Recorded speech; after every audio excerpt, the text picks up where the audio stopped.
Hey, what's this fucking thing, Sopranos? What the fuck it is? You never watched it? That's supposed to be up. These are actual FBI recordings of 4 men talking about a mob TV show they love.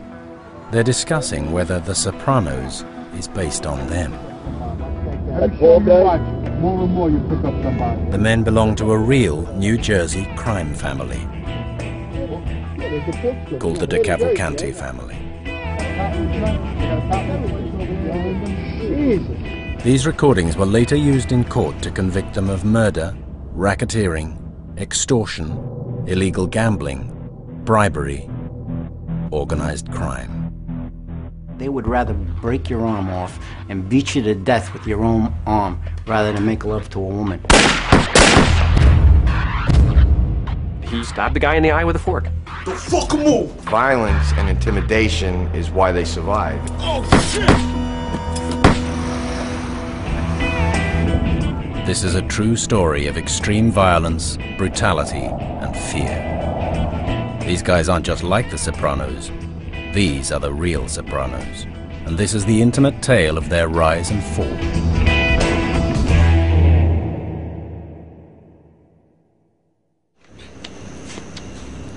In the TV show The Sopranos, Tony Soprano is the head of a modern mob family. Violent, brutal, and ruthless. But there's something that's different about his family. Until The Sopranos came along, the mob had always been a New York thing. The show established the idea of the small-town mobster living in the epitome of suburbia, New Jersey. Yeah, it was cool. But there was a real New Jersey crime family before The Sopranos.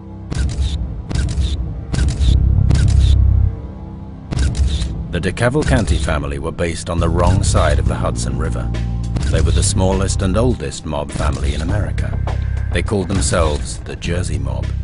The world now knows them as the Real Sopranos.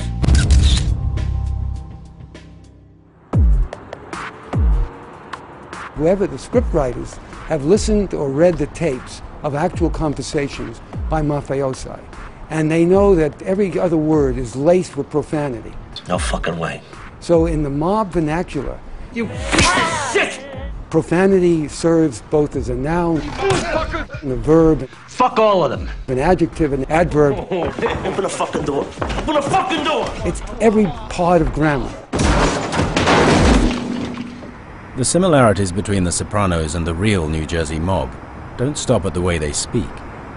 Both families hung out at a pork store, and the fictional Centani's is less than 200 yards from Sacco's, where the real mob could be found most mornings.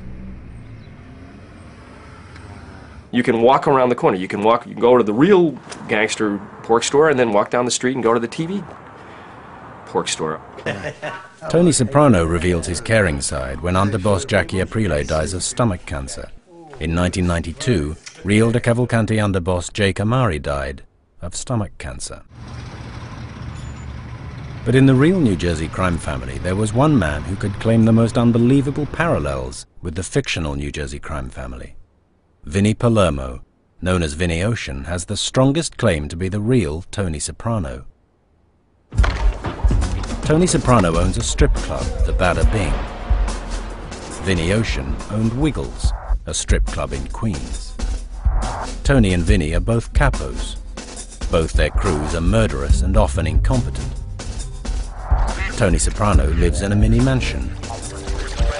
Vinnie Ocean lived in this mini mansion. Both Tony and Vinnie take over their family without officially becoming boss. And both of them have trouble spelled with a capital FBI. What's going on? What are you doing? The world of the real Tony Soprano, Vinnie Palermo, was just as brutal and sometimes funnier than fiction. All right, we'll go to plan B. I'll talk to you later. And the mob isn't a career you retire from. For both men, there's only 3 ways it can end. You either die, you go away, or you cooperate. There's really no other way out of it. The rise and fall of Vinnie Ocean began in 1989.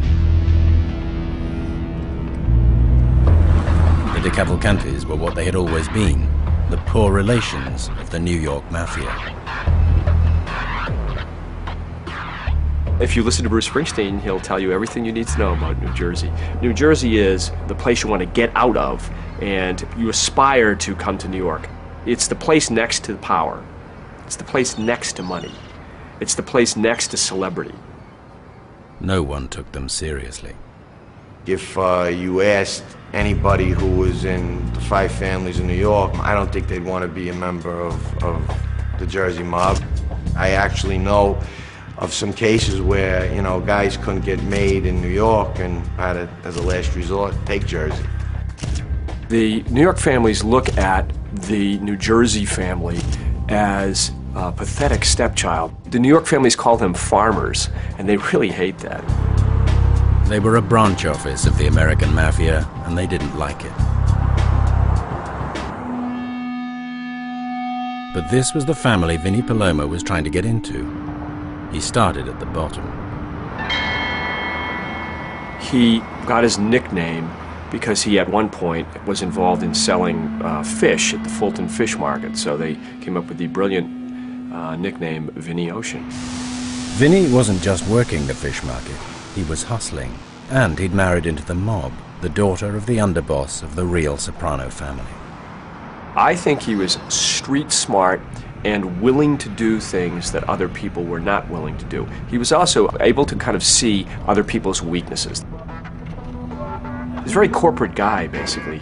You know, he would have been a great CEO. It was that willingness that got Vinnie Ocean his big chance. It was time for him to make his bones. In 1989, John Gotti, the biggest boss in the New York Mafia, wanted the Jersey mob to do him a favor. This is very important for our family. It'll give us some credence, make us look good with the other 5 families. John Gotti always kind of looked at the DeCavalcanti family as a Jersey mall or something. And so Gotti reached out to the DeCavalcanti family, the farmers, and asked them to do a little piece of work, that's the phrase they use, to basically shoot this guy who was a real estate developer in Staten Island. The developer's name was Fred Weiss. It was a Sunday morning, 1989. 4 cars drove in convoy over the bridge to Staten Island.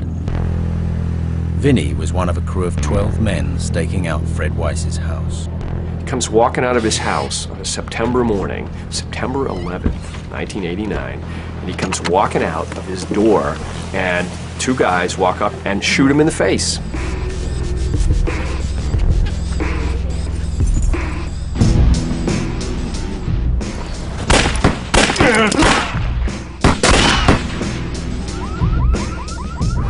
Vincent Palermo and James Gallo jumped back in the car.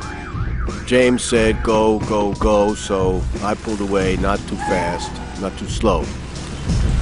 And that was a big deal because that was doing a favor for John Gotti. Therefore, Vinnie Palermo could do no wrong in the DeCavalcanti family from then on. A few days later, Vinnie Ocean became a made man in the DeCavalcanti family.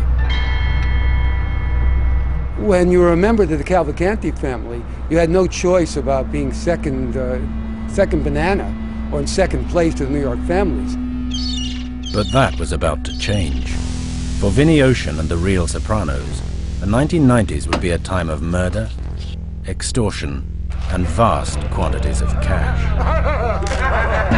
In The Sopranos, Tony lives the high life, always flush with cash provided in brown envelopes by the men in his crew. Tomorrow morning. This is lifted directly from the real-life mob. Vinnie Ocean, the real Tony Soprano, became a made man in the Jersey mob after the Staten Island hit. Now he, too, was part of that money-making machine.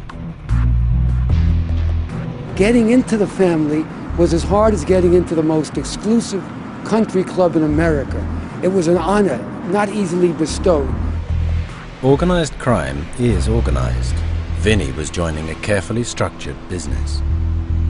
You have a boss, you have an underboss, you have a consigliere, and that would be called the administration of the family, the 3 highest people in the family. The boss was the only one who could appoint the capos. The capos were people, captains, who controlled the real working crews or units. Each capo had at least 10 people who were known as soldiers, people who were formerly and underwent a blood induction into the family. Vinny was now a soldier, a made man. He had taken an oath never to reveal the family secrets on pain of death. He'd moved up a rung from being an associate. You start off as an associate, and if you're a great earner, or if you're somebody that they can depend on to do dirty work that they need, you know, it's going to push your chances up to become a member. In the modern mob, it's all about cash flow. Associates have to kick money up to soldiers, soldiers to capos, and capos to the administration.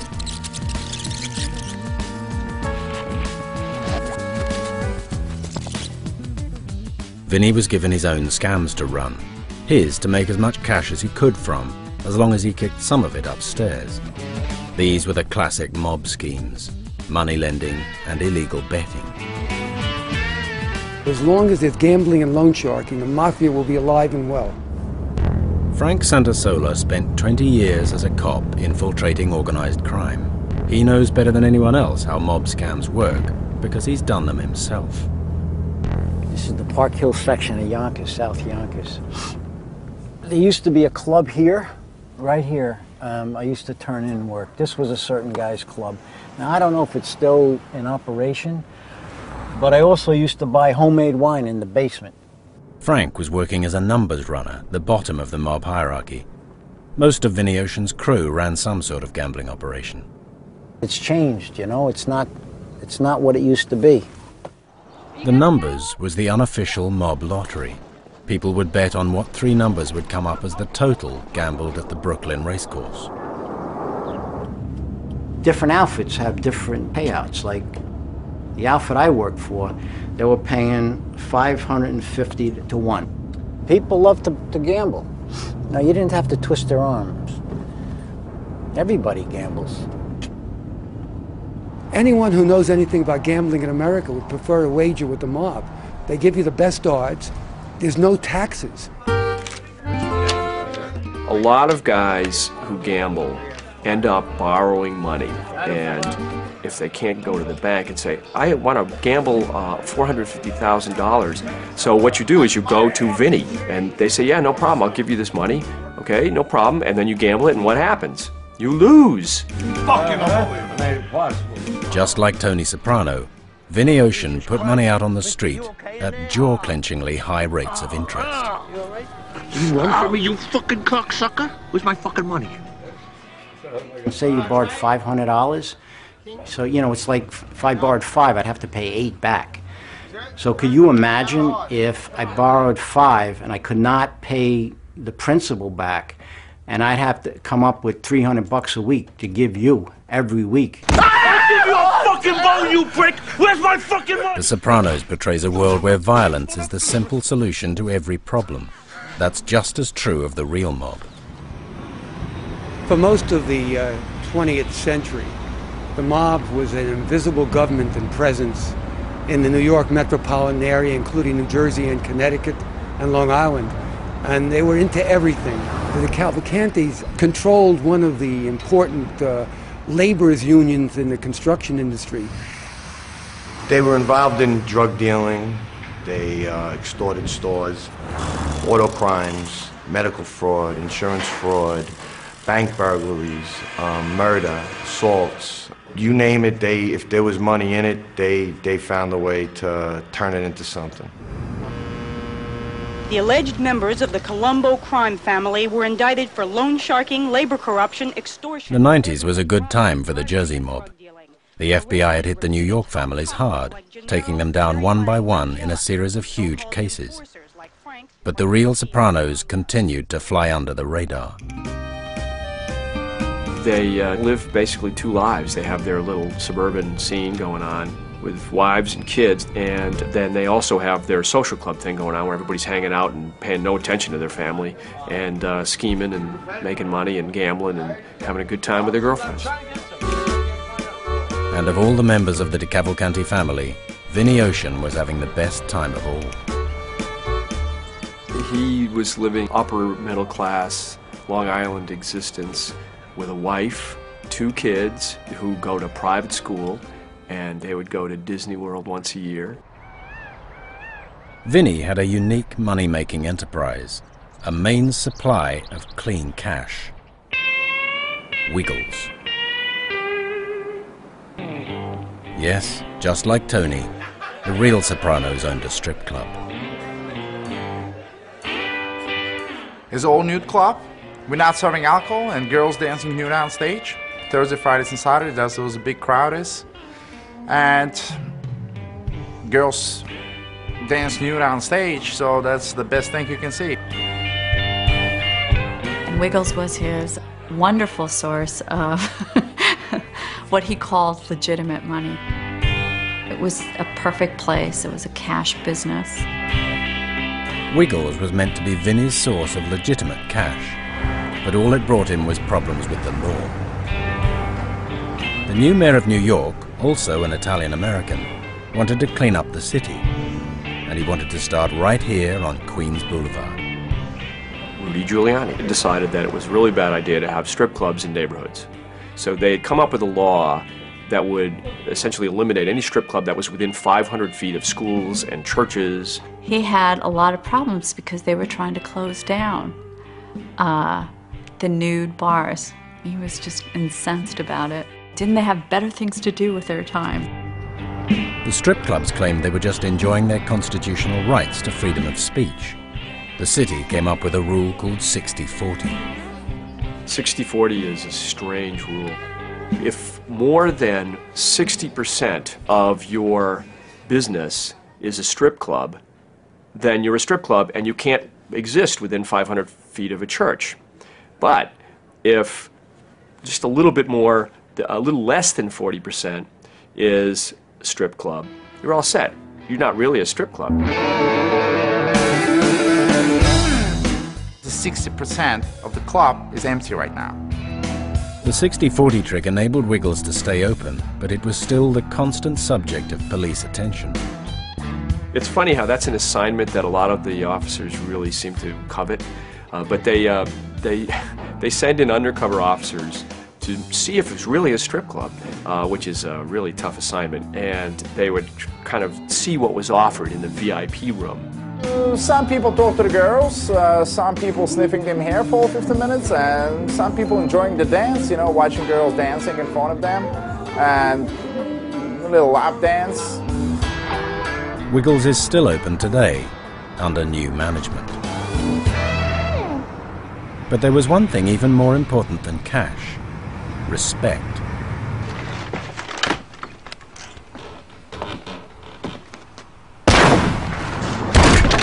On TV, Tony Soprano was prepared to kill his oldest friend over a matter of respect. It was even more true for the Real Sopranos, a mob family with a collective inferiority complex, terrified that New York didn't give them the respect they deserved. They cultivate an image of cool guys. That's how they recruit. It's not, you know, I mean, can you imagine that you'd be able to walk around a neighborhood in Brooklyn and say, hey, let's all become heroin dealers? That doesn't really work, even though they're heroin dealers. The Jersey mob's inferiority complex had a body count, and that gave Vinny his chance to step up to the very top. Those guys were sociopaths. They would rather break your arm off and beat you to death with your own arm rather than make love to a woman. I noticed. And you know, it used to concern me because I used to drink with them, eat with them, you know, party with them, weddings, wakes, funerals. The Jersey mob were prepared to murder their own acting boss, John D'Amato, to protect the family honor. D'Amato's girlfriend let something slip to another member of the family, Anthony Capo. She told me John D'Amato and her were going to sex clubs in the city and swapping partners, and that John was engaged in homosexual activities. It shocked me. I knew John for a long time. He was the boss of an organized crime family. He couldn't be acting that way. Anthony felt he just had to tell other people about this because supposedly the mafia has a rule which says you can't be gay and be in the mafia. I've met Anthony Capo once. He came down from his house in a bathrobe and looked like he was snorting his brains out all night. That's the impression I got of him, is just a coked up guy. He is sort of the psycho you go to when you need to get money from somebody. The guy owes you money, have Anthony go talk to the guy with the baseball bat. He called a meeting of the capos, and it was decided that for the sake of the family honor, D'Amato had to die. Nobody's gonna respect us if we have a gay homosexual boss sitting down and discussing Cosa Nostra business with other families. I don't think any family would be too pleased to hear that their boss was actually found in a gay bar. I don't think that would go over too well, at all. A car was waiting outside D'Amato's house. D'Amato came out and got in. Capo turned and shot him twice in the face.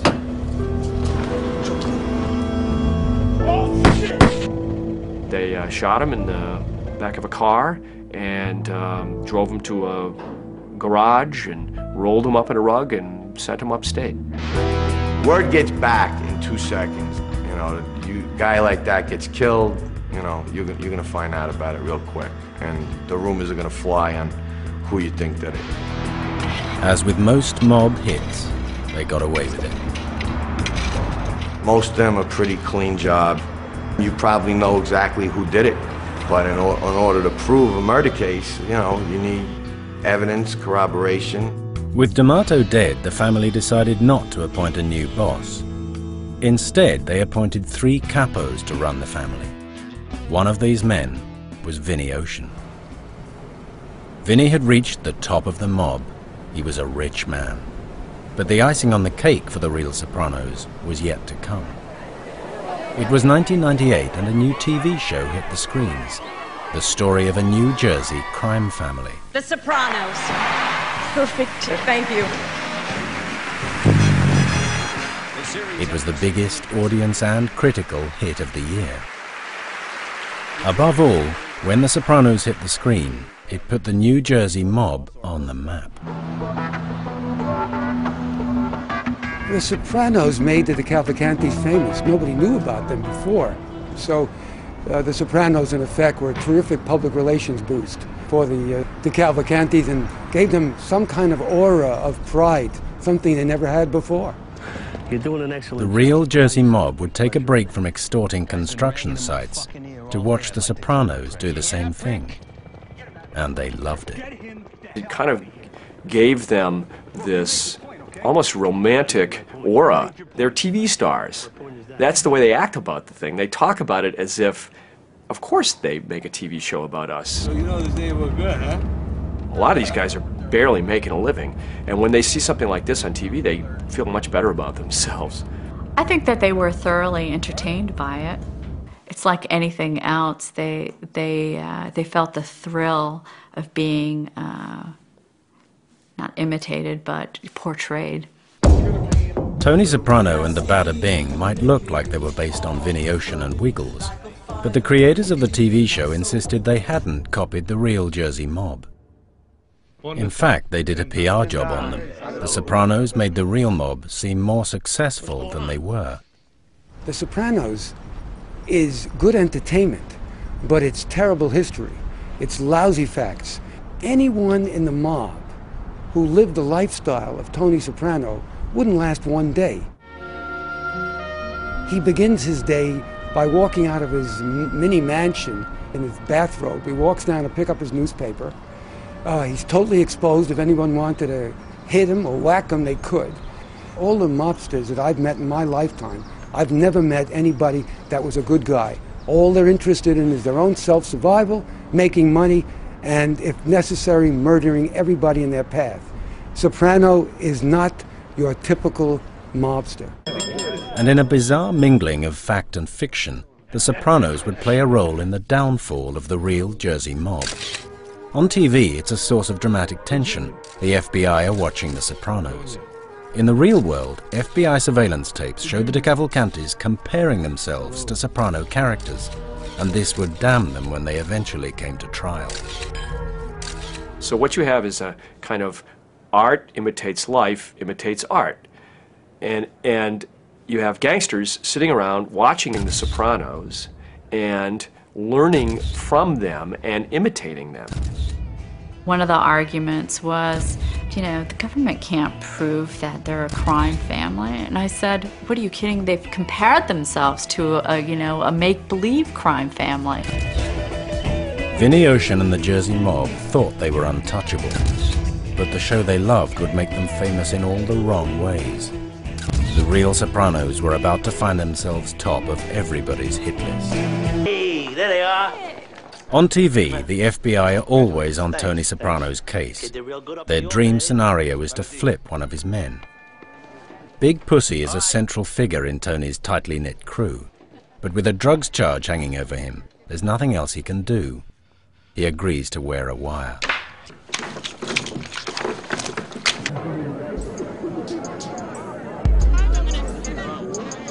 With the fictional New Jersey mob making the headlines, the FBI were forced to do something about the real Sopranos. Their #1 target was acting boss Vinnie Ocean. At the end of the day, you need a break. You need somebody who's going to do more than just offer you confidential information. You need somebody who's willing to make tapes.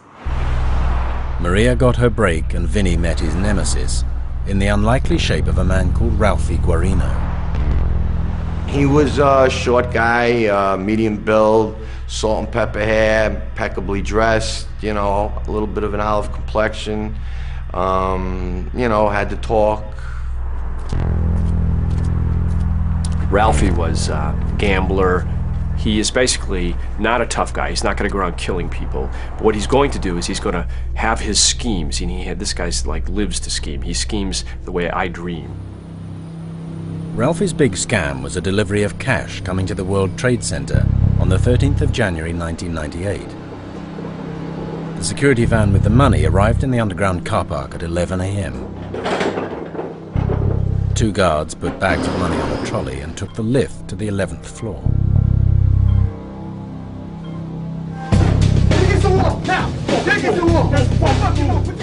Would pull some guns out, grab these bags that were being transported by bank employees, and take the elevator down and get out of the building with bags of cash. They walked out of the building with $3 million in bags, as nonchalant as you like. As the elevator doors opened on the 11th floor. But the heist didn't go exactly as planned. As Ralphie later put it, the 3 guys he chose for the job turned out to be morons. They forgot that there were cameras all over the place. And in one particularly beautiful moment, they looked right up into the camera, which ended up on the front page of just about every newspaper the next morning. I don't know, within days they had all of them. They got off the lift at the wrong floor. Even worse, they'd taken foreign currency, useless to Ralphie. It was very amusing to the general New York population because here they were, they wore all these ski masks and they covered themselves up, and then they went out in the hallway, took everything off, and whoosh. The robbery was linked back to Ralphie almost immediately. A senior FBI agent turned up at his house and offered him one chance to stay out of jail.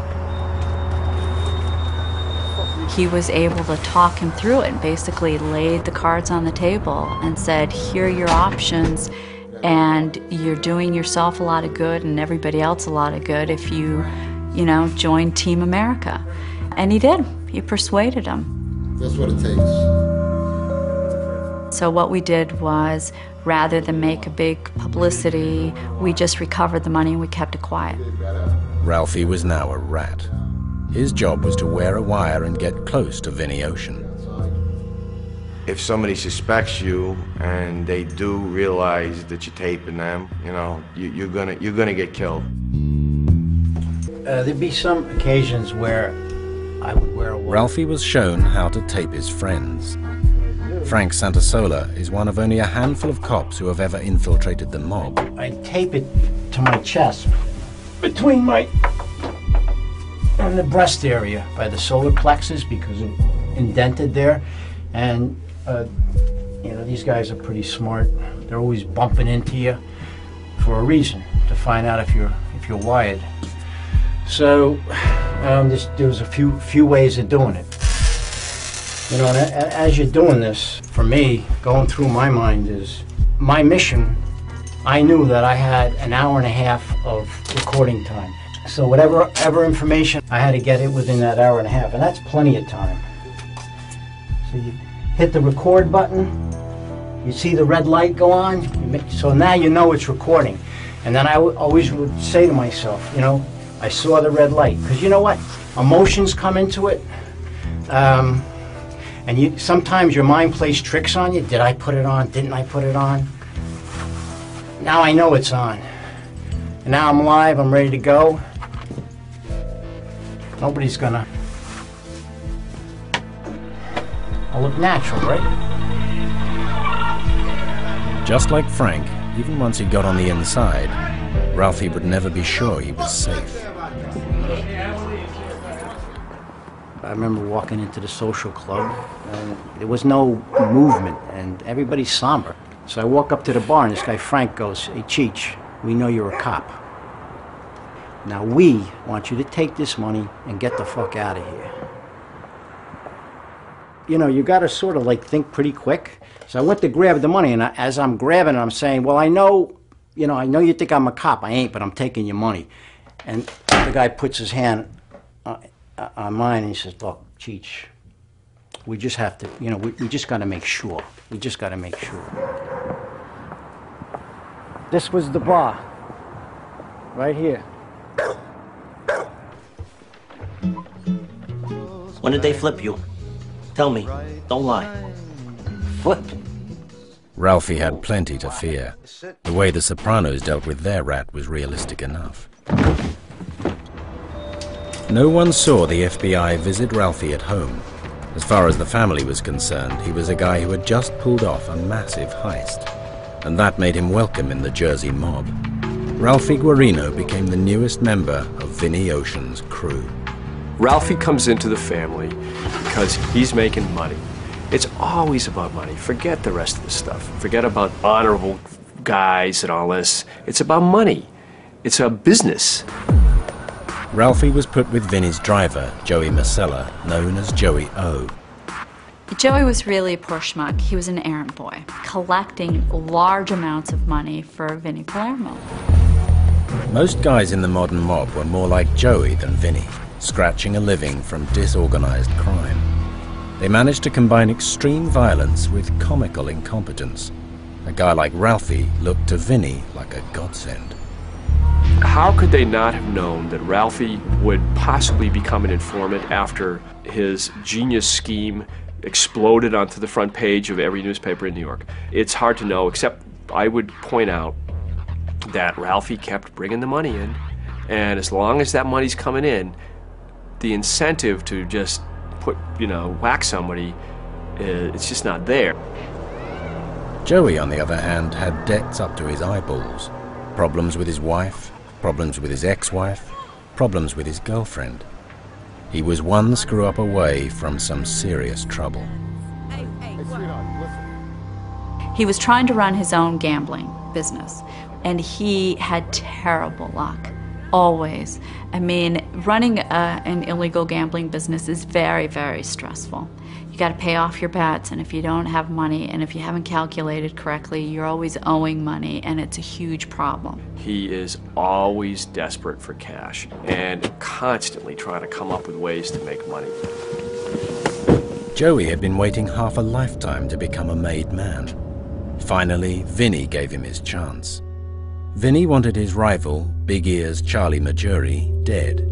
Majuri lived with his mother in this house in Linden, New Jersey.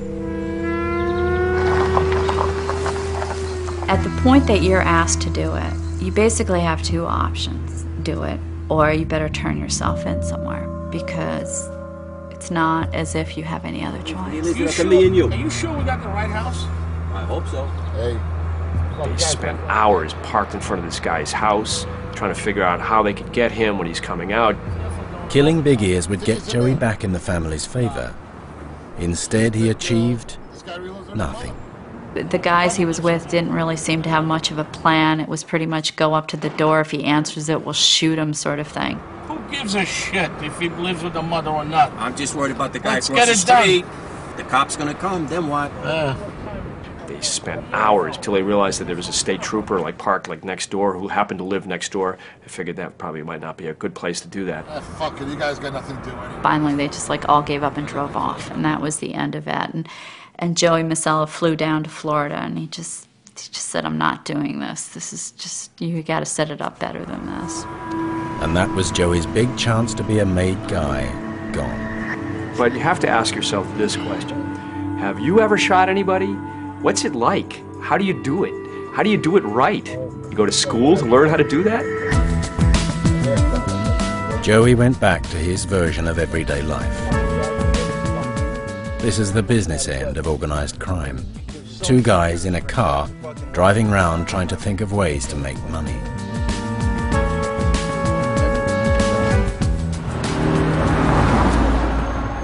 Ralphie had to keep Joey thinking he was another guy looking out for a scam. The FBI would create scenarios for him, plant jewelry or other valuables for him to pretend to steal. You pretend you have stolen property. What you do is when you do make recoveries of stolen property, you use it to set it up, and you offer to sell it. All the time, Ralphie was pumping Joey for information. What he and his handlers were getting was a picture of criminal incompetence. One of the things that happens with FBI tapes is they're supposed to turn the tape recorder off when people start talking about personal stuff. They don't. They leave it on all the time. Most of the talking is really boring because it's mostly, how are we going to make money? Who's making money? Well, how can we get a piece of that? So far, no one suspected Ralphie wasn't what he seemed, least of all his boss, Vinny Ocean. It was Joey who was getting himself into deeper and deeper trouble. The Jersey mob could come over like the Keystone Cops, but these clowns packed real guns. I can't imagine what it would be like to get up every single morning thinking that some psychotic guy I owe $450,000 to could be parked outside my door. Hold on a minute. I'll call you back. He owed lots of money to people, and he owed money to people that were in other families. And whenever there's an issue about that, then the person that they're going to go to with their beef is your boss. Fuck out of here. Vinny had had enough. He told Joey he should have him killed. Fucking done with you. It's probably not the best idea to kill somebody who owes you money. Because probably, if you don't kill them, they'll pay you something, so you'll at least have some money coming in. In his case, I think he became kind of an embarrassment. It was October the 10th, 1998. Joey got a call from a bookmaker who owed him money to say he'd got $10,000 for him. He was called to a golf course way out in Brooklyn. They lured him out to a parking place.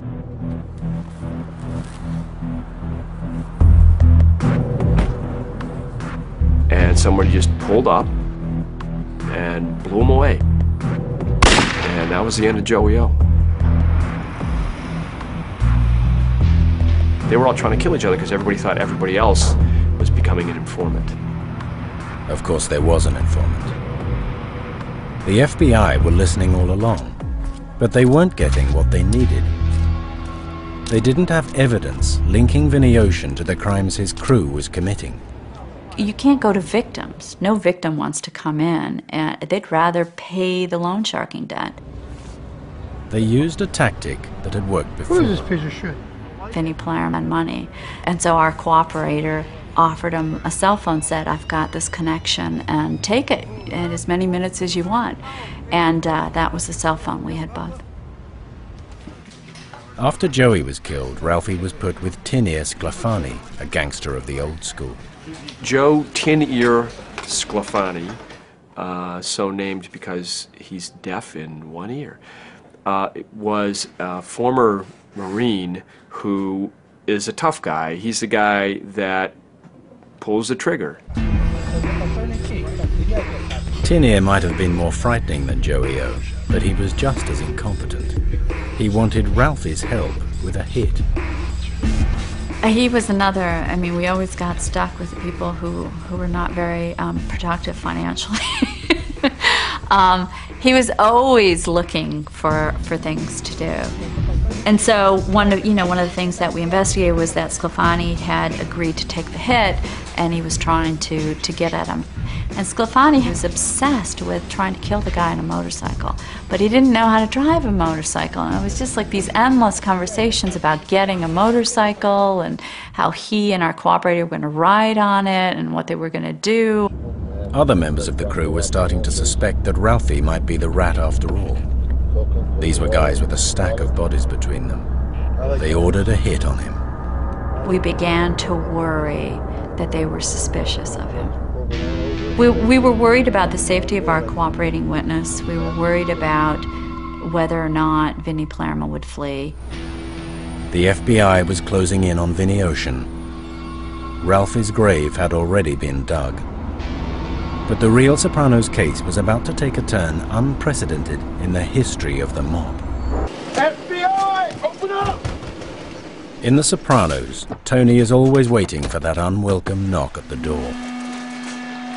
The Cavalcanti crime family is one of the oldest and most entrenched crime families in the La Costa Nostra. On the 2nd of December 1999, the police and the FBI arrested 40 members of the Cavalcanti crime family in the biggest ever swoop on the mob. The press called it the Real Sopranos case. Vinnie Ocean, the real Tony Soprano, first thought about flight. On the day of the arrest, Vinnie Palermo was found under circumstances that would indicate he was leaving home. The day that we were supposed to take down the first case, I think 6 or 7 of the top defendants weren't home. He had a bag with him and money with him, and he was, he clearly was ready to take off. But Vinnie didn't get away. Like the rest of the family, he found himself in jail. The FBI had come for the Cavalcantis, just like the 5 families in New York they tried to emulate. They effectively brought the whole family down, and they arrested almost everybody, which is kind of unprecedented. Vinnie was facing serious jail time. They included murder conspiracies, loan sharking, extortion, fraud, the interstate transportation of stolen property, all manner of charges. It was a very strong case, and there were very strong charges. When you're facing that, the stronger the charges, the more difficult it is to roll the dice. Vinnie Ocean was on the ruling committee of a mob family. He was meant to be a man of honor, to go down and do his time. But Vinnie Ocean wasn't entirely happy with that option. For somebody like Vinnie Palermo, who led a nice life and who had a business that he enjoyed and liked the legitimacy of being a business guy, and it's a very hard thing to then settle into prison for life. Vinnie's lawyer did a deal with the prosecutors. Vincent Vinnie Ocean Palermo agreed to cooperate. He flipped. And once Vinnie had flipped, the floodgates were open. You couldn't put the number of informants that came out of that case on a school bus. You couldn't fit them. There were so many of them. They were rushing to get in there. Everybody was trying to get their deal as fast as possible. A few old-timers like Tini Sclafani chose to do their time, but something fundamental had changed in the mob. Don't forget, years ago, guys went into that life because they really had nothing else. If they went to jail, sometimes it was almost an improvement. Today, a lot of these kids who become made guys are driving their father's brand new car at 15 years old, grow up in $1 million house. Of course, when you throw them in a cell, they're gonna cooperate. They've never been tested, and they've really been pampered most of their life. It was the end of the line for the Cavalcanti family. The Jersey mob thought they were the Real Sopranos. They aspired to be on the same level as the New York families, and they blew it. Listen, you look at a guy like John Gotti. Whatever he was, whatever he wasn't, You got to give the guy a little bit of credit because he was really treated like the lowest form of dirt in prison, and he never broke. You admire that kind of quality in somebody because he backed up what he said. The end game would play out very differently for Vinny Ocean. Well, Vinny Palermo ends up in WITSEC, the Witness Protection Program. He'll move in next to you. He'll become your neighbor. You have no idea who he is. He has a new name. His name is not Vinny Palermo. I'm sure he doesn't, go by the name Vinny Ocean when he moves into some suburb in Phoenix. The best days of the mob were well and truly over.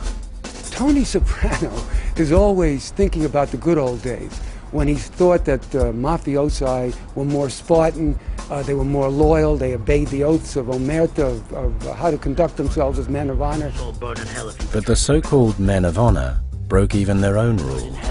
May I burn in hell if I betray my friends.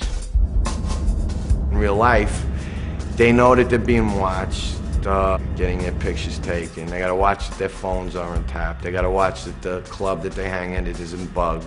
They gotta be afraid now if the guy they're talking to is turning a wire on them. They're absolutely paranoid, but you have to be. There is no way they're as powerful today as they was, say, 30, 40, 20 years ago.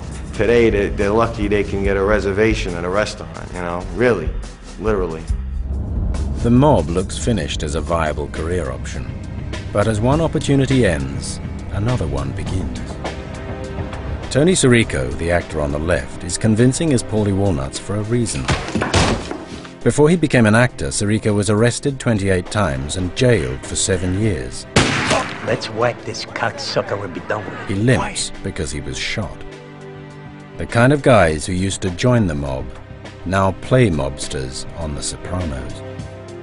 While the real Jersey mob do their time or hide away in witness protection, there's one mafia family that's alive and well and living in New Jersey for now.